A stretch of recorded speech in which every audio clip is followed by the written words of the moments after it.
yang terjadi sekarang, pensiunan TNI Polri merasa nggak perlu lapor nih. Betul. Nggak perlu melapor harta. Betul. Saya punya power kan gitu kan. Saya punya power. Lupa, saya masih Pak, menjabat bukan ini. gitu kan. Misalnya Lupa mungkin. atau nggak tahu, mungkin ya. atau nggak tahu.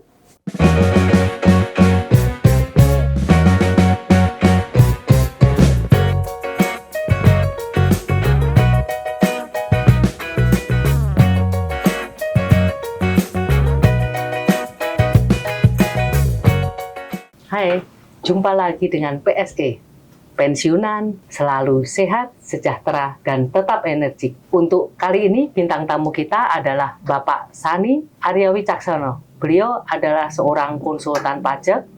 Kenapa saya membahas masalah pajak? Karena banyak sekali permasalahan, baik sebelum pensiun maupun sesudah pensiun. Kenapa seperti itu?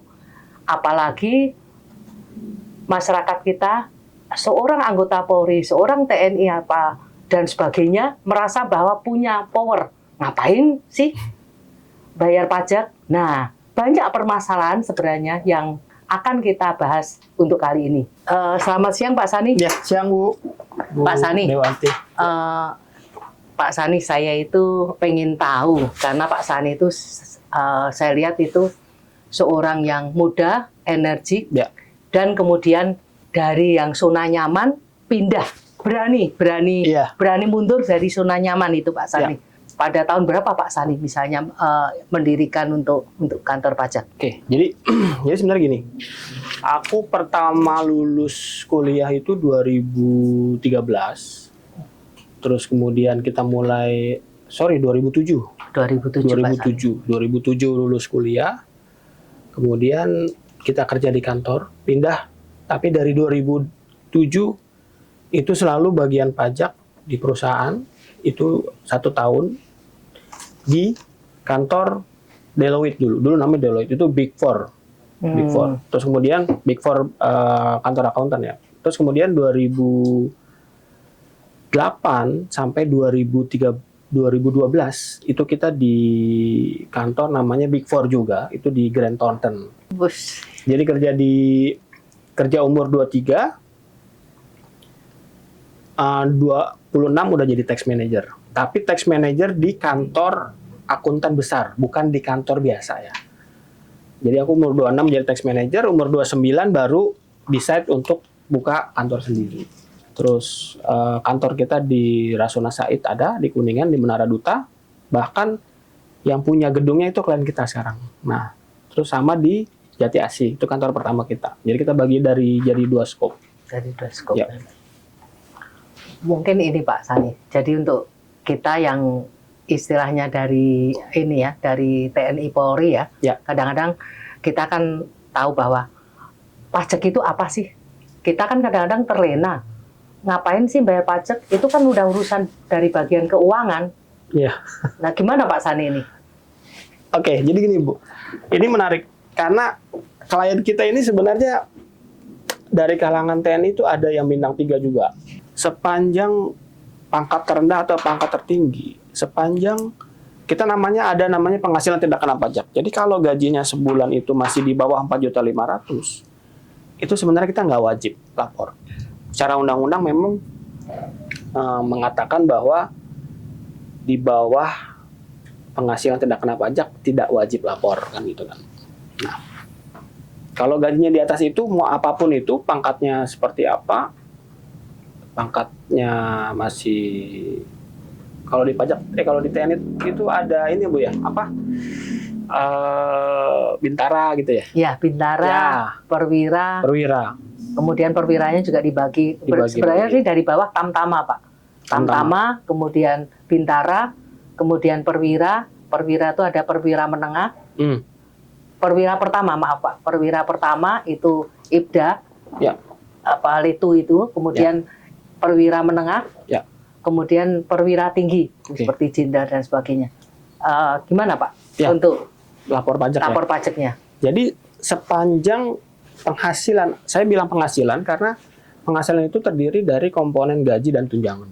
Kalau di PNS itu kan gajinya berapa, tunjangannya berapa gitu kan. Jadi semua penghasilan itu termasuk gaji dan tunjangan kalau sudah di atas 4.500.000 per bulan dia wajib lapor pajak. Wajib lapor ke negara, bikin SPT, dia laporkan hartanya. Wajib tuh, Bu. Jadi apapun ya. Jadi kalau misalnya bintarannya gajinya 4 juta atau 5 juta, dengan syarat dia masih single gitu kan. Kalau kita naik, ada nikah, kalau dia ada anak 1, 2, 3, 4.500.000 naik gitu. Oh. Kalau ini Pak, misalnya punya istri. Ya. Punya istri itu misalnya ada yang istrinya wira swasta, ataupun istrinya ibu rumah tangga, ataupun istrinya juga angkatan, itu bagaimana Pak untuk mengenai pajaknya? Ya, jadi kalau di Indonesia itu pajak ini dikasih opsi. Istri yang punya usaha sendiri itu boleh untuk punya NPWP sendiri atau digabungkan dengan suaminya. Nah, rata-rata kalau TNI Polri pasti nggak memilih untuk punya NPWP kan, berarti pakai NPWP suaminya digabung. Nah itu penghasilannya harus ditambahkan dari penghasilan dari usaha istrinya, kemudian lapor di SPT suaminya, di satu SPT, Bu. Berarti semua TNI Polri, baik yang aktif maupun yang tidak aktif, di bawah 4,5 juta berarti harus laporan ya Pak ya? Di atas, Sudah di atas harus laporan. Harus lapor pajak. Harus laporan. Karena sebenarnya saya lihat untuk di kantor-kantor sebenarnya sudah ada laporan Pak. Apakah kita juga harus laporan tahunan kembali Pak? Karena saya lihat itu misalnya kemarin pensiun nih, saya pensiun. Asabri langsung di sosmed, di Google saya lihat sudah ada itu yang dari Asabri pajaknya berapa dan berapa itu sudah bisa diunduh. Itu bagaimana Pak untuk laporan tahunan? Apakah kita tetap wajib ataukah biarkan saja? Oke, jadi gini. Prinsipnya kalau yang dibikin dari kantor, dari perusahaan, dari institusi, itu adalah bukti bahwa penghasilan kita sudah dipotong. Namanya kalau TNI Polri 1721 A2. Jadi itu sebenarnya hanya rekapan penghasilan yang sudah dipotong melalui institusi dibayarkan ke kantor pajak. Jadi setiap akhir periode tahun kalender, setiap TNI atau Polri atau PNS itu dikasih bukti bahwa ini gajinya sudah dipotong pajaknya.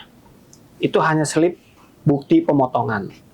Nah selanjutnya kewajiban si wajib pajaknya sendiri termasuk TNI Polri itu, orang-orang pribadi itu untuk melaporkan lagi ke negara bahwa ini saya sudah dipotong sama institusi atas gaji saya.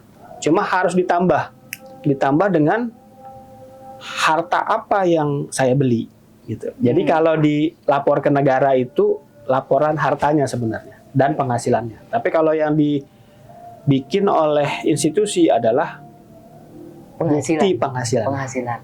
Itu kemarin tuh kaget Pak Sani. Jadi pada saat dia mau mewariskan ke anaknya, kebetulan dia juga istrinya sudah meninggal, mau mewariskan ke anaknya, tetapi malah pajaknya terlalu tinggi.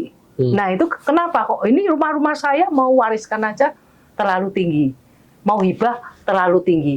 Dan sebenarnya apa sih yang harus kita lakukan sebelumnya supaya biar tidak tinggi, gitu Pak Sani? Oke, jadi ini menarik Bu sebenarnya. Jadi kalau kita mau mewariskan harta, berarti pajaknya ikut kewaris juga. Istilahnya kalau kita mau ngasih anak kita harta, berarti kewajiban atas harta tersebut ikut turun ke bawah kan gitu kan. Ini konsep kantor pajak di Indonesia nih. Jadi begitu you ngasih ke bawah, kewajiban dan haknya juga pindah. Jangan cuma haknya doang, dapat tanahnya, dapat hak menggunakannya, tapi pajaknya nggak turun kan gitu kan. Nah, sekarang kenapa bisa jadi mereka mengeluh? Begitu harta dihibahkan dari orang tua ke anak, malah jadi harus bayar pajak penghasilan 30% misalnya, tarif tertinggi karena asetnya lebih dari 5 miliar misalnya atau lebih dari 3 miliar. Kenapa bisa begitu? Kenapa bisa anaknya yang kena pajak nih? begitu dialihkan. Karena prinsip filosofi tadi, begitu diberikan haknya, kewajiban harus waris juga utangnya kan gitu kan. Nah, jadi yang harus kita lakukan adalah atas harta-harta ini sebenarnya harus dilapor dulu di SPT si pemberi hibah atau pemberi waris. Begitu itu dilaporkan di SPT pemberi hibah dan atau pemberi waris, maka kewajiban untuk pajak penghasilan yang menerima hibah atau waris itu dia jadi hilang. Asal syaratnya dilapor di SPT pemberi waris. Jadi yang terjadi sekarang pensiunan TNI Polri merasa nggak perlu lapor nih. Betul. Nggak perlu melapor harta. Betul. Saya punya power kan gitu kan. Saya punya power. Lupa, saya pasti Pak, menjabat bukan ini. gitu kan. Misalnya Lupa mungkin atau nggak tahu, mungkin ya. atau nggak tahu gitu kan. Saya udah dilapor sama si kantor ya wes kan gitu kan. Nah akhirnya nggak pernah lapor. Begitu dia mau mewariskannya jadi masalah karena belum pernah masuk di SPT-nya si pemberi waris tadi. Kepala pengguna anggaran. Kalau sebagai kepala pengguna anggaran dia otomatis wah sudah saya siapkan. Jangan sampai ketempuan kita warisin dia hanya kena karena kita nggak seperti Ibu tadi bilang nggak laporin pajak di SPT-nya